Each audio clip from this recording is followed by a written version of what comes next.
All right. So good afternoon again. Thank you for joining us for today's book presentation. So I hope we can go more compressed if you want. Yeah. So again, we are very much delighted to welcome you to our book presentation event today. My name is April. I'm a reference librarian and I'm the subject librarian for SSH, and I will be your moderator for today's book presentation. So this event is organized by the NU Library and in partnership with the SSH Department of Languages, Linguistics, and Literature. So before we start, allow me to give a very simple description of the book. So since its publication in 1929, the story of Doña Bárbara has haunted the collective Latin American imagination and has been adapted variously both for the small and big screen. Doña Bárbara Unleashed explores how Rómulo Gallegos' original story has been kept alive yet altered by subsequent screen adaptations.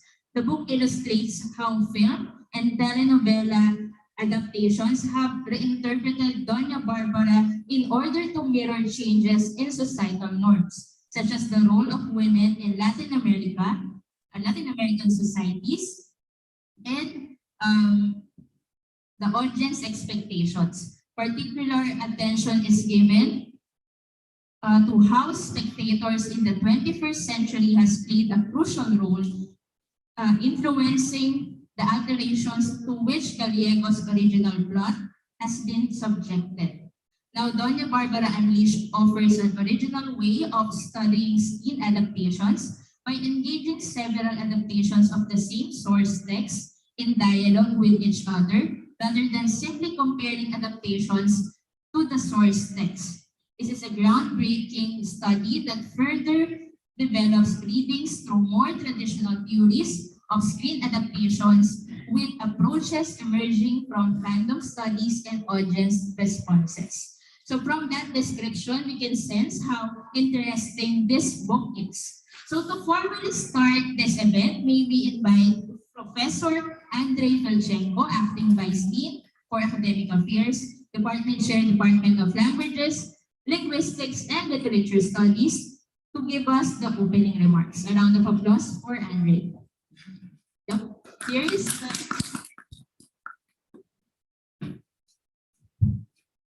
Hello everyone, it's my privilege and distinct pleasure to speak and offer my opening remarks to this beautiful achievement by our good colleague, Dr. Jenni Lehtinen, who is among our longest serving colleagues at the department in our program at the School of Science and Humanities. It's Jenni's 10th year? 11th year at our university. And I think it's also significant that we have to mention that as well, that Jenni has been successfully implementing her research and her teaching. So she's taught a set of courses dealing with fandom studies, not only focusing on this particular instance of screen adaptation of literary production, also previously looking into the vampire fandom culture, and obviously her insights into fandom studies are particularly important in this particular respect, where what sets apart this particular treatment of screen adaptation is exactly the fact that Doña Bárbara Unleashed offers not just the prism of the theory of adaptations, but also another prism that is fandom studies. And that's important because we essentially witness the authorship of the community, the authorship of the public, or co-authorship in this reimaginations, repeated reimaginations of this story and the role and the image of its villainous Doña Bárbara throughout various historical periods, and obviously the historical, economic, political change plays a role in how this character and the circumstances of the story are reimagined by each consequent generation and each consequent creative mind and produces the adaptation. So I think not stealing away precious time from the author herself, I will pass it over without further ado to Professor Jenni Lehtinen to introduce Doña Bárbara Unleashed. All right, so thank you so much, Andre. So before we further move forward, let's have some introduction of the author. So Dr. Jenni Lehtinen is an associate professor of languages, linguistics and literatures at NU. She is the author of narrative and national allegory in Rómulo Gallegos, Venezuela, and Doña Bárbara Unleashed, from Venezuelan plains to international scene. Dr. Lehtinen's research interest includes fandom studies and film adaptations, specifically in the Latin American context. Friends, please welcome Dr. Jenni Lehtinen.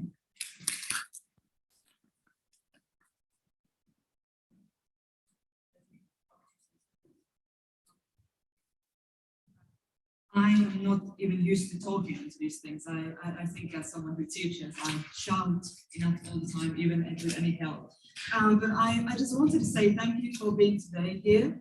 And the main reason the book came out already in 2021. But as you will know, we had all these restrictions imposed by the pandemic. And I just wanted to stay in the same room and to get together with a number of people who've been part of this journey and have encouraged me a lot. And you have all been important to me, and it's difficult to write a book. And having a nice collegial atmosphere is very, very important. So let me start, and I will start by actually giving you a little bit of context, because some of you might not be familiar with the story of Doña Bárbara.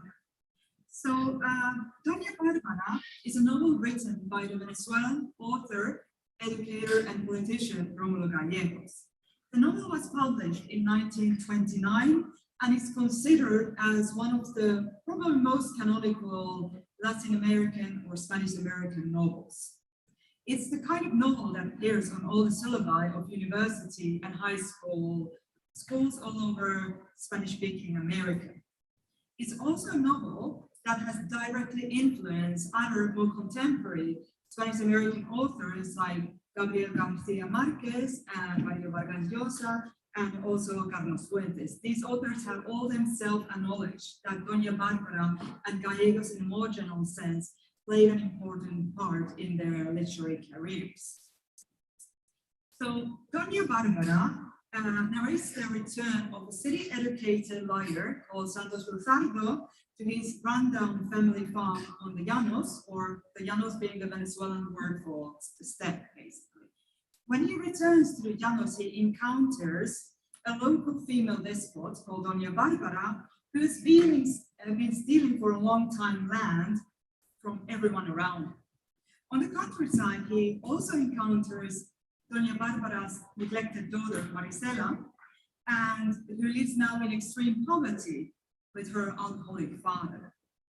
The seemingly heartless Doña Bárbara falls in love, head over heels, with Santos Luzardo, and once Santos Luzardo takes Marisela under his wing, provides her education and a better life, and eventually marries her. At the end of the novel, Doña Bárbara disappears without a trace, leaving all her lands to her daughter and consequently also to Santos.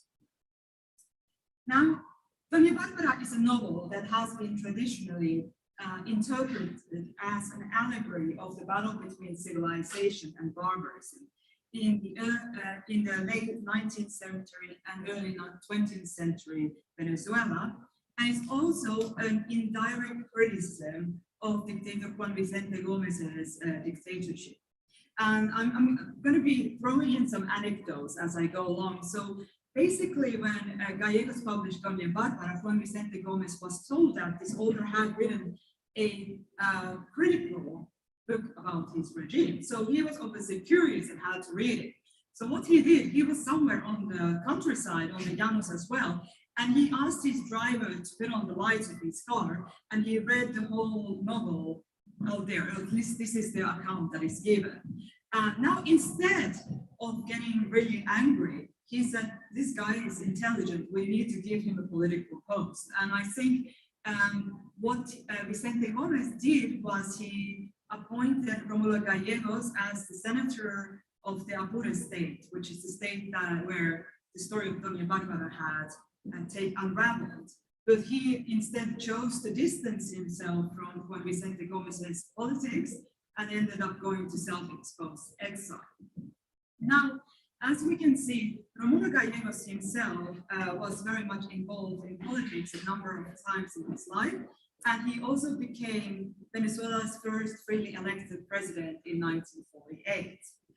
So it's no surprise that there's often a social political agenda underlying his fiction.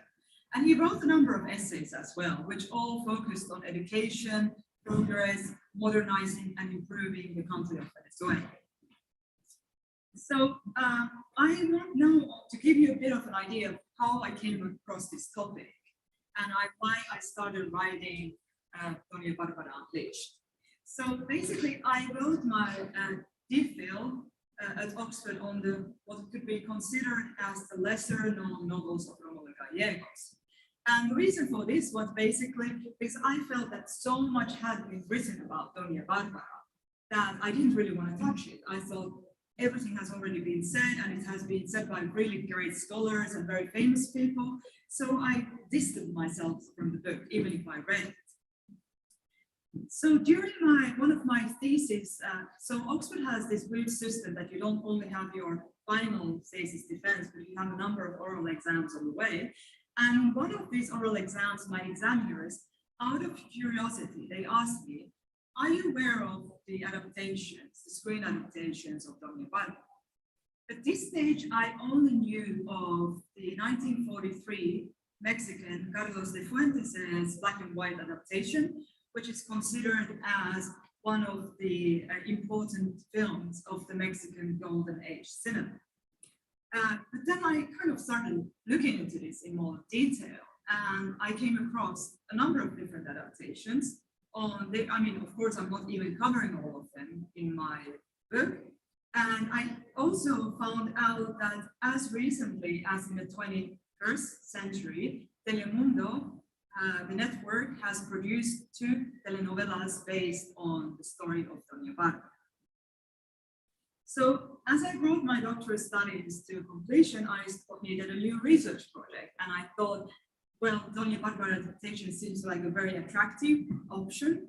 And I was very fascinated why exactly the story of Doña Bárbara, since its publication in 1929, has continued haunting the collective imaginations of Spanish American people and people of Spanish American descent. I wanted to know exactly why the story of Doña Bárbara appeals to viewers, readers, and critics, despite of generational differences. So I plunged deeper into the study of Doña Bárbara, and whilst doing this, I figured out that there had to be a direct link between what audiences expect and want, and how Doña Bárbara was being presented on screen.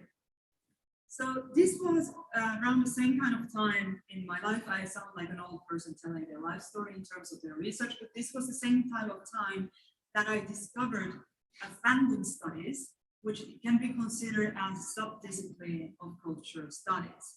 And I was completing an MA online, an additional one at the Birmingham City University, because I really wanted to officially transition from literature studies, which was my doctoral background, to more cultural studies and film.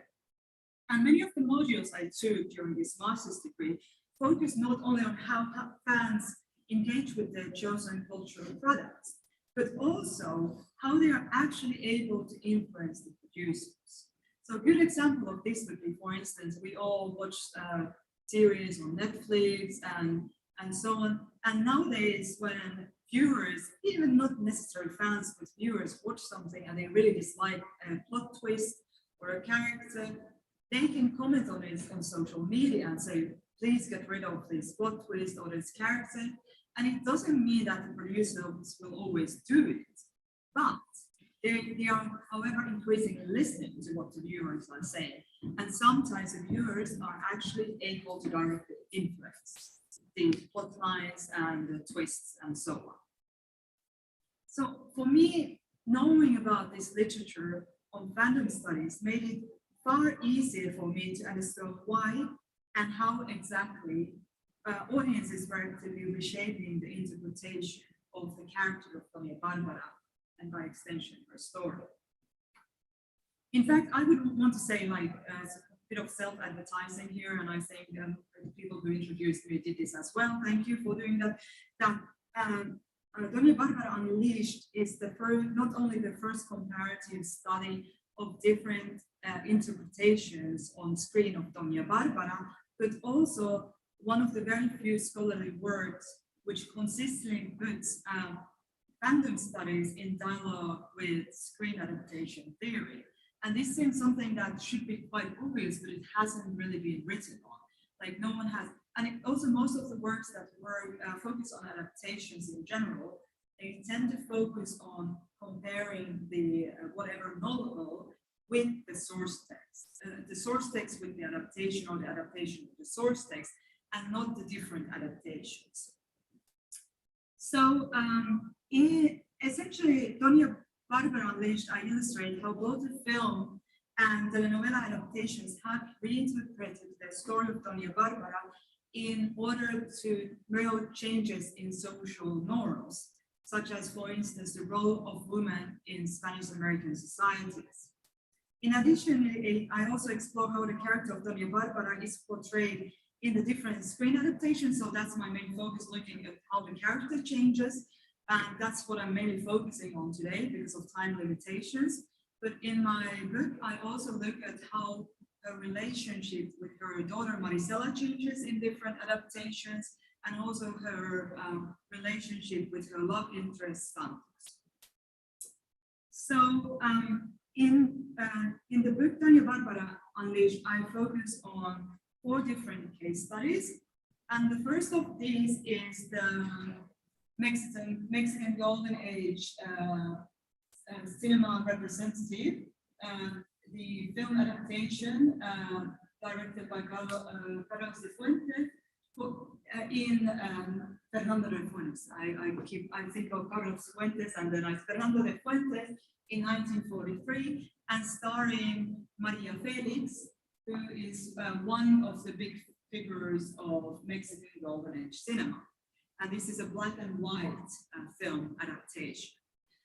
The second film adaptation that I look at is the Doña Bárbara from 1998, directed by Betty Kaplan, who is a Venezuelan American director.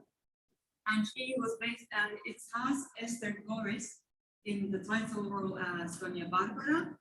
And this adaptation, received more, how should you say, it was not really critically well received, as I will illustrate in a bit.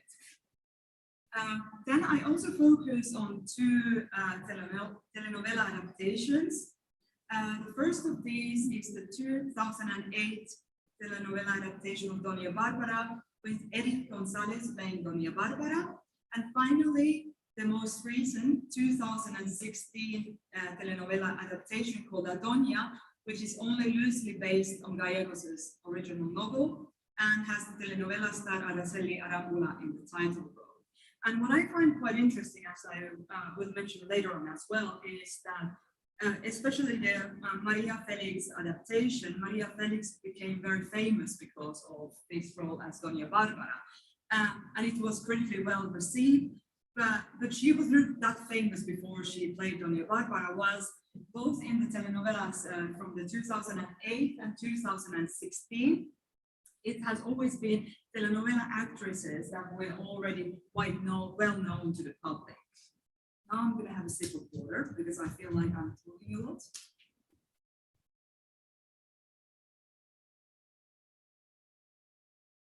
So as a person with initial training in literature, I'm really obsessed with close readings. So something that you can imagine that a very important part of this book it is based on close readings of the screen text. Now, whilst carrying out research on for Doña Bárbara Unleashed, I also looked specifically on fan comments and audience member comments on social media, on film reviews, and autobiographical and biographical sources. Now, as I discovered, which is probably not a huge surprise, is that the only two adaptations that had actually audience member reactions available online were the 21st century adaptations. With the 1943 and 1998 adaptations, it was really hard to come across anything written really by the audience members. So whilst carrying out research for these two older films, I mainly looked at film reviews by critics, and especially when researching the Mexican film, I looked at autobiographical and biographical works on the main actors and actresses. And I was really lucky. I had a grant from Nazarbayev University called the SEED grant, which allowed me to carry out research at other libraries, including I was in London, I was in Oxford, but most excitedly, I was at the Cineteca Nacional in Mexico City, and I was able to gather a lot of material about the two older film adaptations there.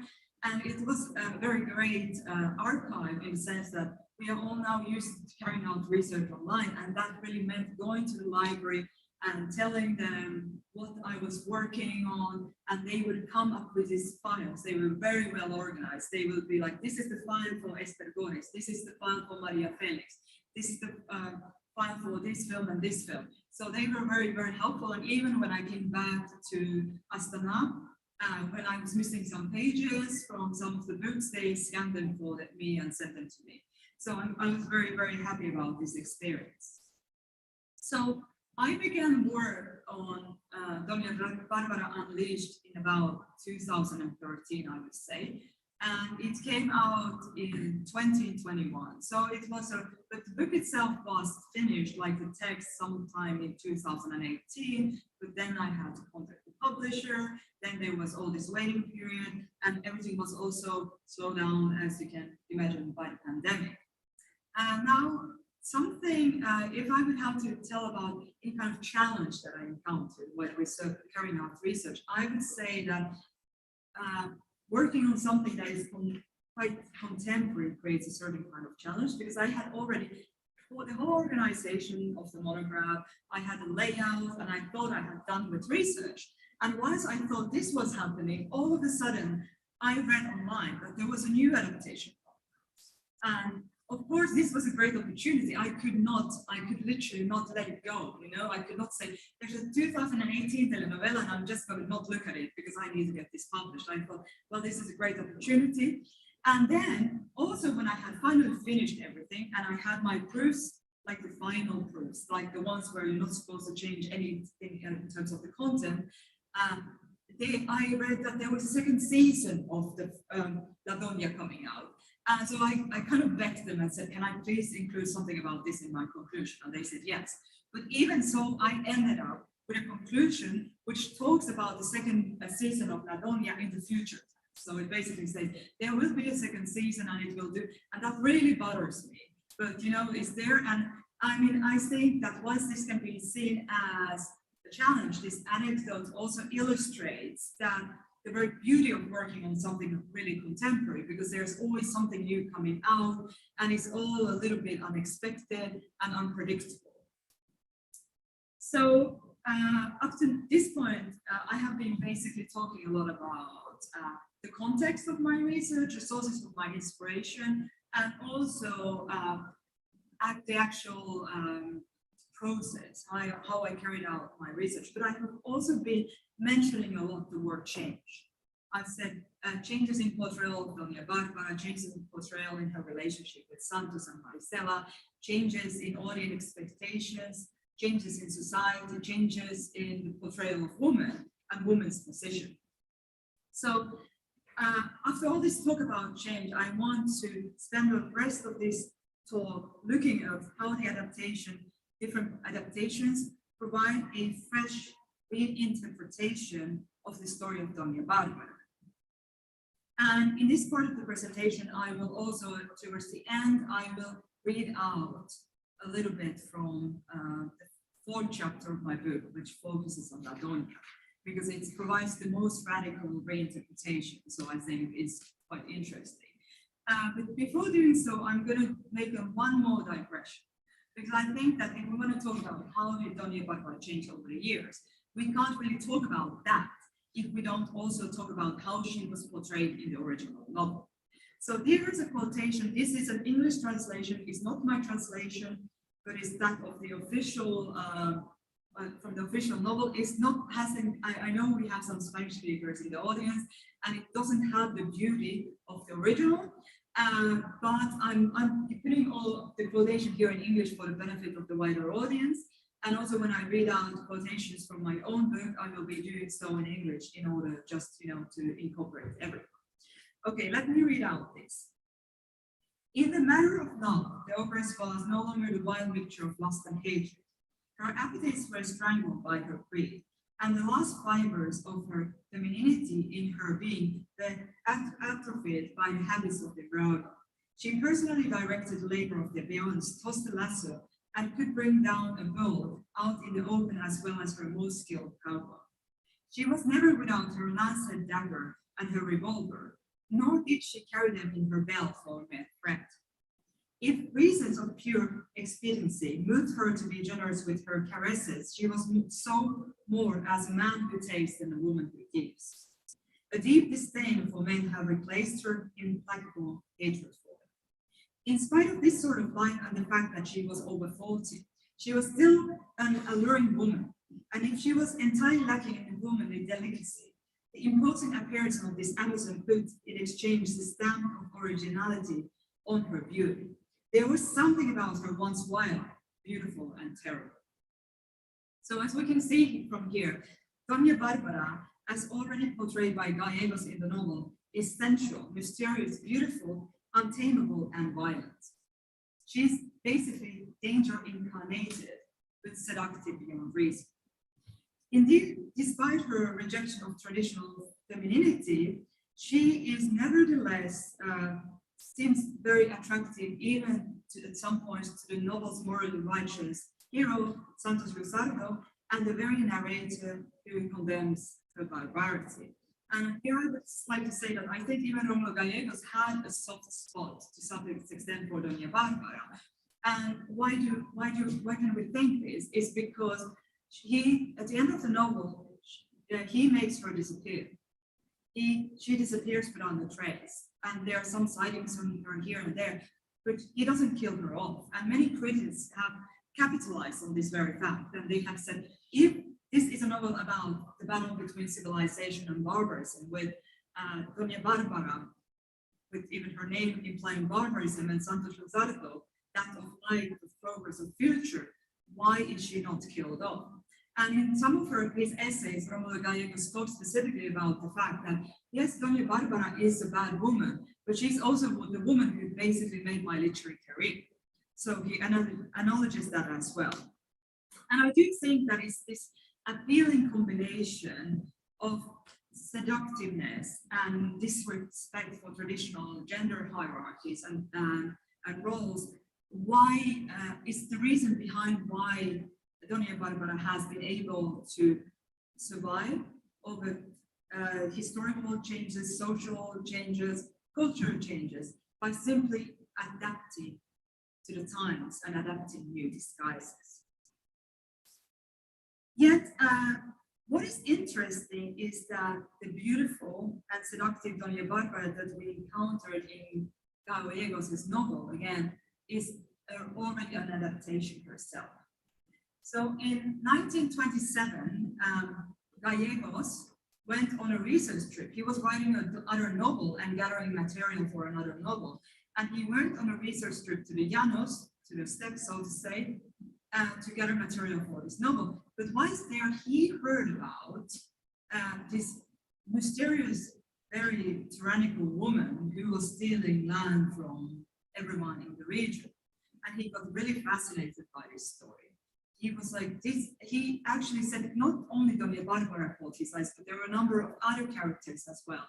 And he basically said in one of his essays that he met a number of people who seemed like characters in search of an author. So he got really inspired by this trip. It's kind of an interesting feeling because anyone who is interested in fiction, and we have writers in the audience, sometimes you meet someone and you think that that person could make a great character in a novel. And I think this is the feeling that Gallegos got during this trip. So he was really fascinated about, about the character who was not Doña Bárbara by name, but this lady he wrote about. And he completely gave up on the other novel and started working on Doña Bárbara instead. Now, one of the questions that he did ask the peon who told him the story about Doña Bárbara was, she's really beautiful as well, right? And then he never quotes the answer in any of his essays. He never says if this peon answered back to him and said, yes, she was beautiful or not, but he decided that she would be beautiful. And one of the things that Gallegos also says in his essays, that the only thing, this is a real character, he emphasizes Doña Bárbara existed. And the only thing that I added of my own account was alluring beauty to her. So basically what we can see here is that in a way, Gallegos already adapted the character of Doña Bárbara when he took what we would assume like an ordinary countrywoman from her ranch, from her surroundings, and basically implanted her on the pages of his fictional book, turning her into the androgynous yet beautiful feminist that we know today. So with this portrayal of Doña Bárbara in mind, I will now move on to briefly discuss how Doña Bárbara is described and portrayed in each of the different adaptations that I discussed in Doña Bárbara Unleashed.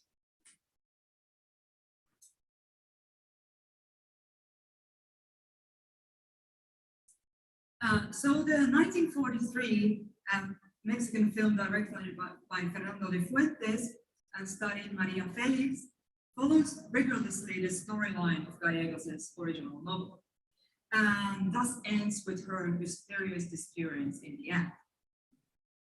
All of this is not a great surprise because Rómulo Gallegos himself wrote the screenplay for this film.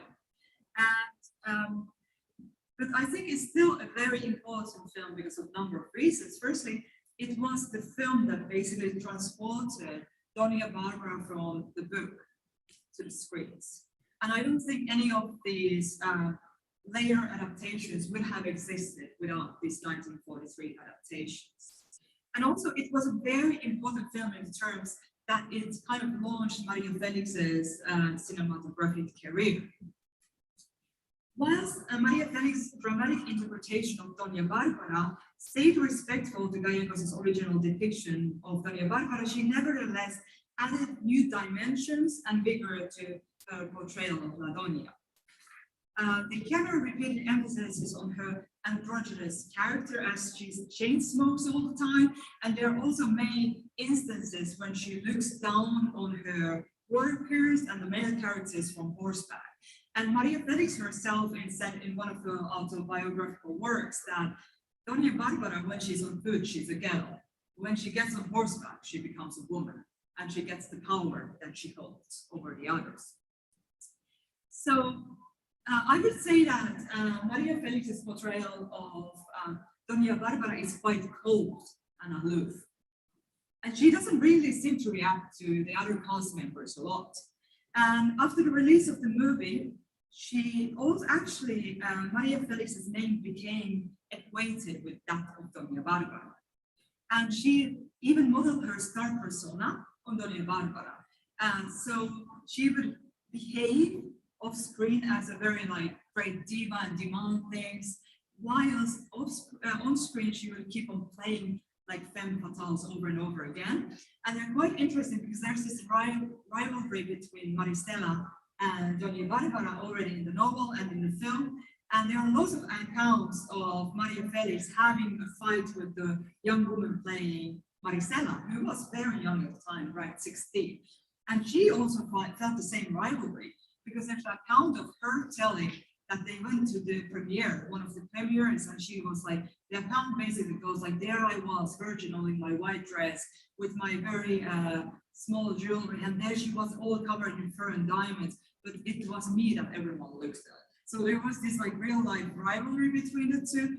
Also, as someone who's interested in horses, something that is fascinating is that Maria Felix started her own ranch as well, because she was like copying Doña Bárbara different aspects of life.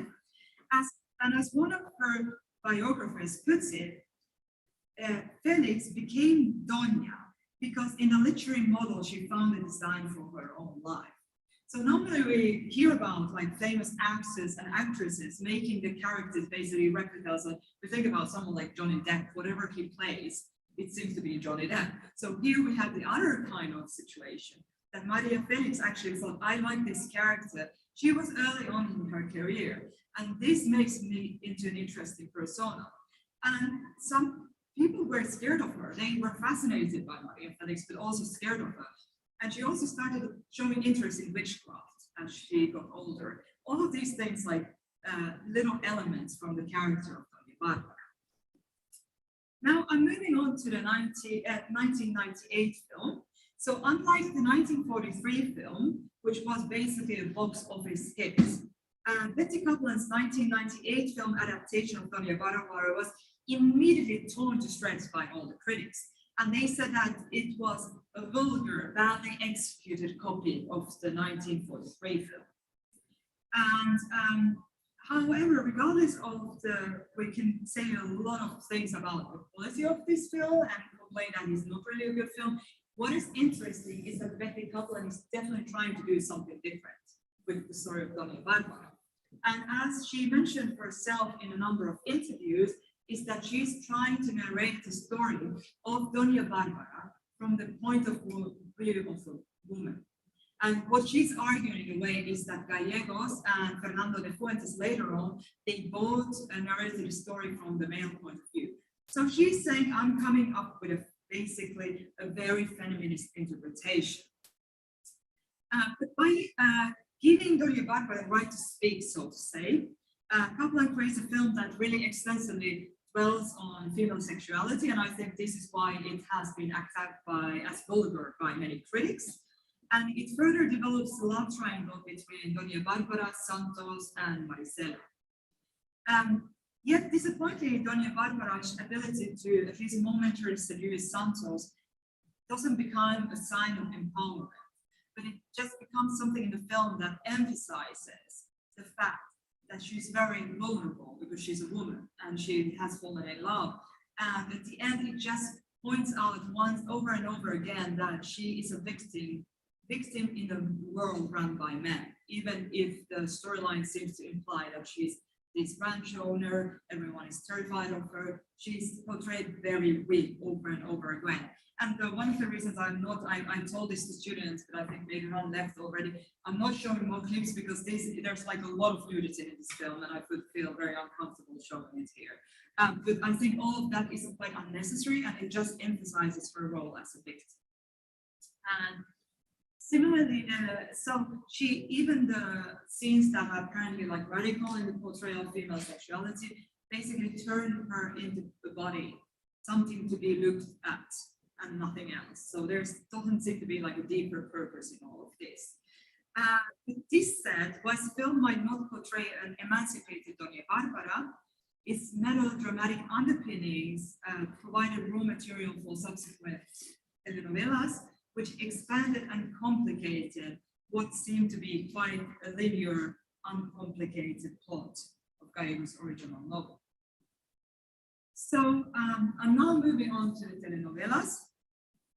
The 2008 telenovela starring the popular telenovela star Edith González introduced the story of Doña Bárbara to more liberal-minded 21st century audiences.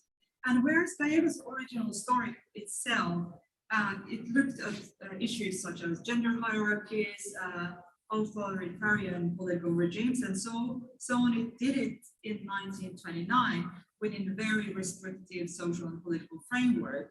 And I think this 21st century telenovela, it creates this perfect playground for exploring these ideas in a more liberal atmosphere and environment. So the main focus in this telenovela is the battle between basically the genders, between the sexes, and it tries to make us think about this storyline as something that is run by women, and also the character of Doña Bárbara and Marisela are given much more agency than in the actual original novel or any of the earlier adaptations. And whilst Edith González's Doña Bárbara might well know how to put men in place with or without revolver in hand, so to say, she's also able to generally fall in love with Santos, and she's given this kind of love story between Santos and Edith Santos and Doña Bárbara, which doesn't really develop in the original novel.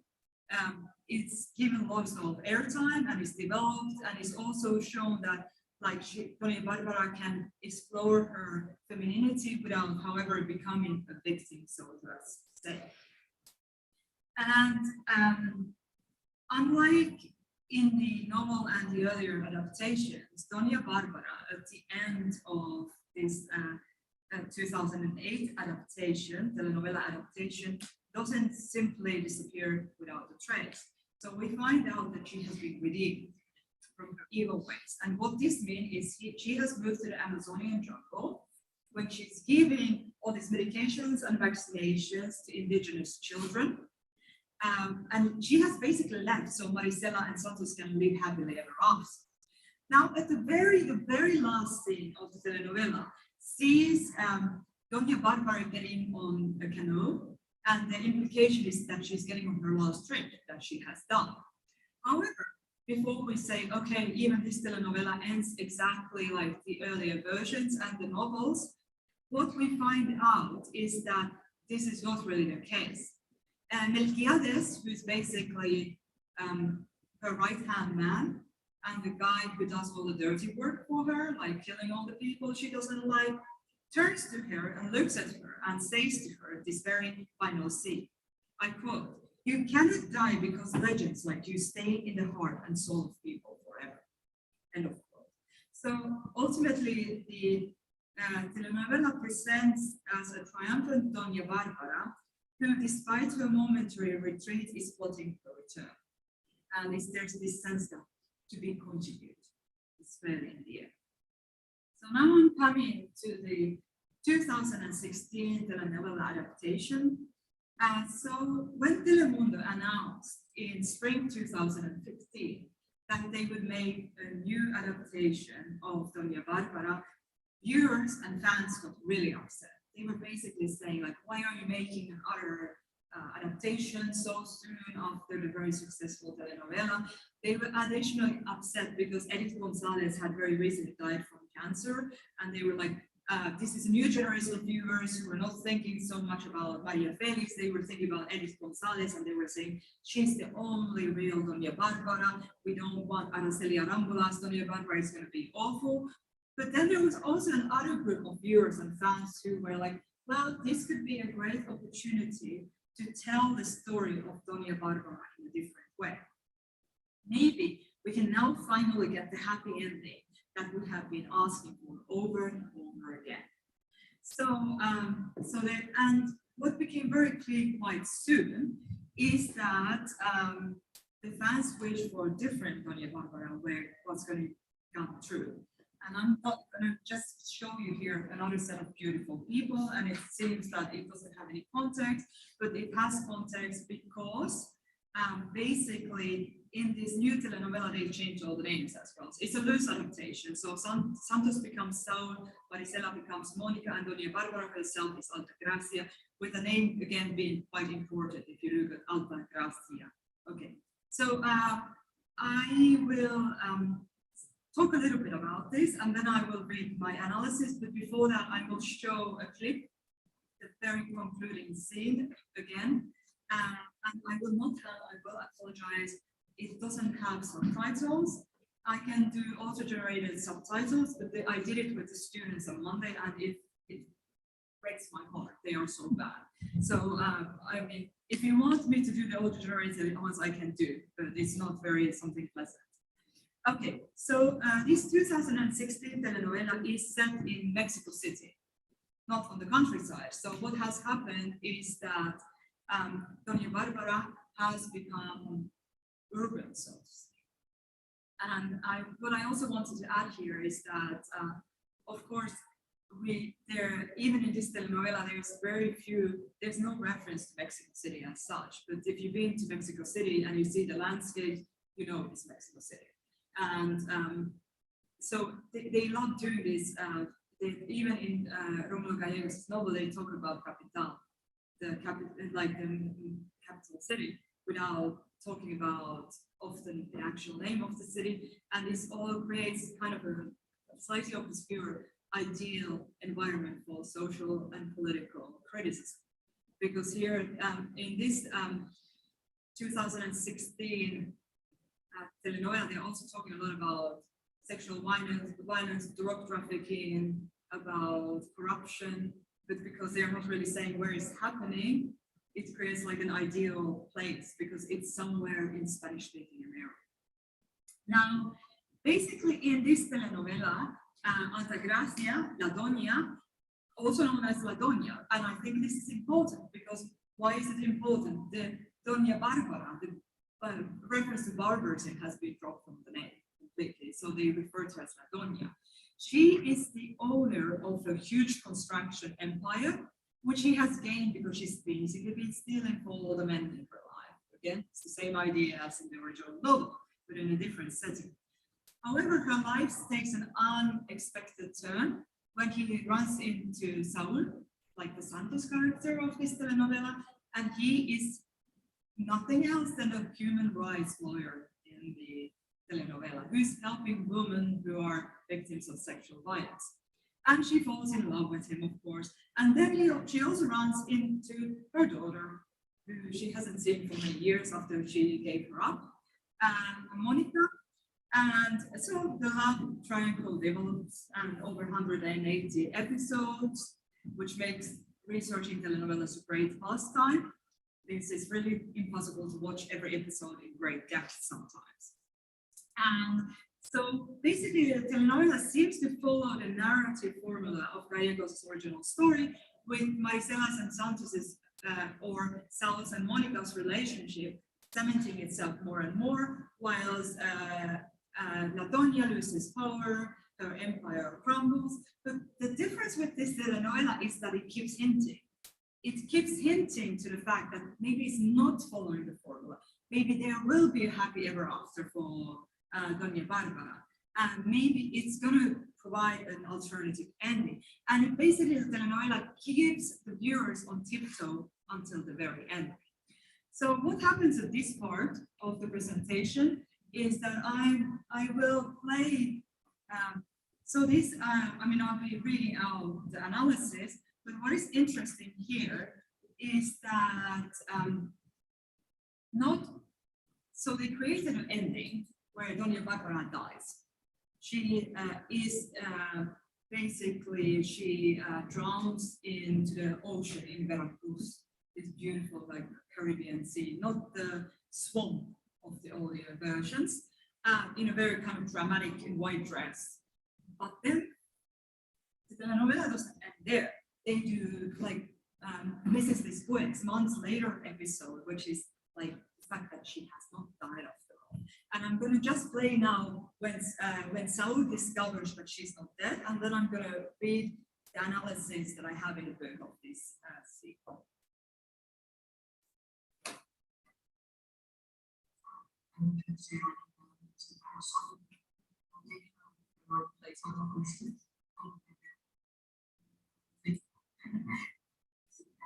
we put the sound higher? Because I mean, it just hurts my ears when it's very quiet. Oh, it's on the. Oh. Thank you so much. Gracias. Okay. Gracias, Sandoval.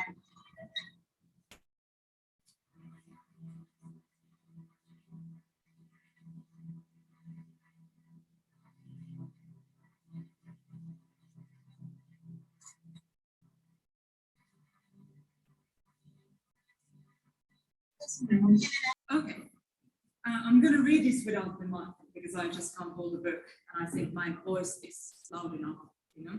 So, so I'm going to read it out, but I'm going to jump over some audience member comments, so you just get the general idea.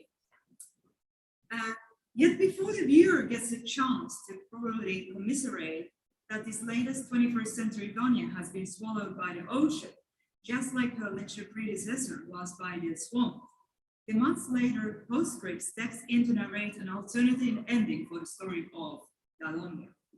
With the police unable to find Altagracia's body, Saul comes to suspect that she faked her own death.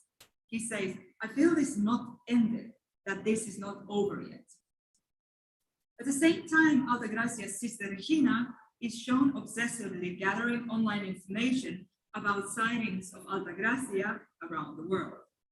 Finally, the suspicion that Altagracia is still in fact alive is confirmed as Saul receives a surprise phone call from her in the middle of a charity event run by Monica and Saul for the benefit of the victims of sexual violence. Altagracia, standing against the backdrop of the Eiffel Tower and looking the epitome of mystery with her big sunglasses, headscarf, and trench coat, menacingly warns Saul to stop looking for her. As Saul insists that Altagracia cannot simply disappear without trace because it's unfair to Monica, who needs a mother, Altagracia mockingly counters that you continue believing in your justice good for you, I continue believing in mine. She further gets the final word in this concluding conversation as she reminds Saul that once you told me that justice is named after a woman, it is true, Altagracia Sandoval. Before hanging up, while Saul appears to be deeply disturbed and perplexed by this conversation, the telenovela's final shot shows Altagracia triumphantly pacing in front of the Eiffel Tower, taking off her sunglasses and headscarf, and eventually regaining anonymity by disappearing amongst the crowd of tourists. So I will jump over here a little bit. So apart from interpreting the open ending of La Doña as the triumph of Altagracia, the telenovela's ending has been even more widely regarded by fans as a victory of the fans. Fans believe strongly that the creator's ultimate decision not to end the telenovela with the demise of the Doña had much to do with the wishes that were loudly expressed on social media. Some fans even went so far as to suggest that the ending was changed at the last minute, specifically to appease the fans, who were increasingly appealing to the producers not to kill the Doña, as in the 2008 Doña Bárbara telenovela. Interestingly, this assumption that the producers decided to rewrite the ending at the very last minute should not be dismissed simply as the bullish opinion of self-confident fan that believes in the transformative power of the audience. So what basically is interesting, and it comes through the final analysis I give here, is that this episode was actually filmed months later. It was filmed when Araceli Arambula was on a holiday with her brother in Paris. And I think we can even see it from the aesthetics. Like she is not like screen ready to the same extent that, you know, the people who are back in Mexico. So I will go on reading a little bit more. Even in the absence of direct evidence, the time lapse between the filming of the scene depicting Altagracia's disappearance into the ocean and the recording of her resurgence in Paris supports the hypothesis that fans' opinion might have encouraged the producers to devise an alternative ending at the last minute. Similarly, the very conclusiveness of the narrative material preceding the months later scenes gives the impression that these later scenes were a rather spontaneous addition, as those the rather odd circumstance that they were filmed while Arambula was on holiday in Europe. Moreover, the visuals of the scene depicting Altagracia's secretive phone call to Saul seem to provide a tongue-in-cheek homage to the fans' continuous support to Altagracia. While some remains unaware of Altagracia's whereabouts, the viewer is shown explicitly that she is in Paris, which technically turns the viewer into Altagracia's accomplice. Of course, ultimately, all of this is mere speculation, as it remains debatable whether fans actually pushed Telemundo to resurrect the Doña from the dead through the months later episodes. However, it's obvious that the second ending was devised with the audience particularly in mind. By not killing off the Doña or banishing her for good, the creative side made the fans feel that their voices had been heard. Yet by not giving her the much desired happily ever after with Santos, they nevertheless asserted their final authority over the narrative choices. What is more, the openness of the ending made the possibility of a second season feasible, which was immediately capitalized on by the enthusiastic fans. Unsurprisingly, the ending of La Doña immediately began yet another cycle of post-object fandom, filled with nostalgia, yet this time around also heavily overshadowed by the promise of a new season. And so what we can see here is basically that in the 21st century, the audience is welcoming a strong female heroine unlike before, and kind of forgiving her for the bad things she's done, saying that she's a bit of a victim of the society she's living in, and that is all her suffering that has hardened her heart. The second season of the La Doña, which I do not discuss in my book, then of course carries on to explore what happened to the Doña after she disappears. The big question that critics have talked about a lot, that the other adaptations have addressed. I mean, I strongly recommend not watching this. It's really bad. And I started watching it, and basically what happens there, this is, they kill off Saul and Monica in the first 2 episodes because of the very basic reason, I think, because these actors, the actor and actress, they did not want to be involved in this project, and they had other projects, so they just brought them in, you know, to attract the audiences, and then because they had other projects that they had signed up for, they just got rid of them. So this new season of La Doña takes the Doña completely outside the parameters of Gallegos' story, as I said. And this makes me wonder, as I also do in the conclusion to Doña Bárbara Unleashed, at what point does Doña Bárbara stop being the Doña Bárbara? That is, at what point does she become a completely separate character that is no longer the character from Rómulo Gallegos' book? In fact, looking at Doña Bárbara's future transformations on screen, we might actually reach a better understanding of when and how a film ceases to be an adaptation of the source text and turns into an independent cultural product with its own narrative logic and universe. So these are the kind of bigger things that I'm trying to address in the conclusion, and also questions, because there are so many loose adaptations nowadays. So that's basically all I have to say. Thank you, and I would love to hear some questions or comments or remarks.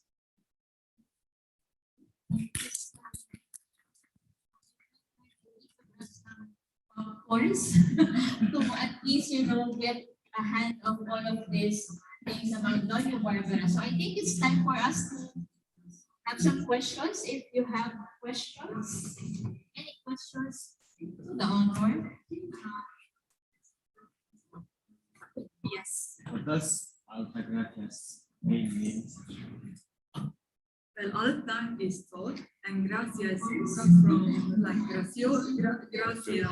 So, how would you translate Gracia to? Gracia might be like someone or some characteristics that are like perfect, good, like someone who carries themselves well, right? And like Alta is tall, and Gracia is like, I mean, that's how I translate it, like someone who carries themselves. So it puts her in the high position, pretty much like, you know, Maria Felix on her horse.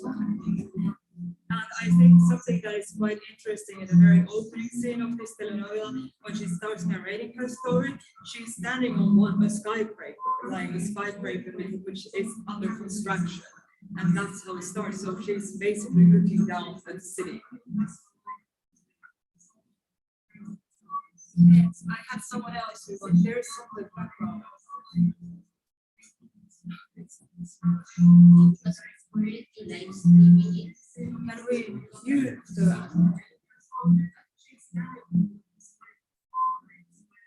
let's wait for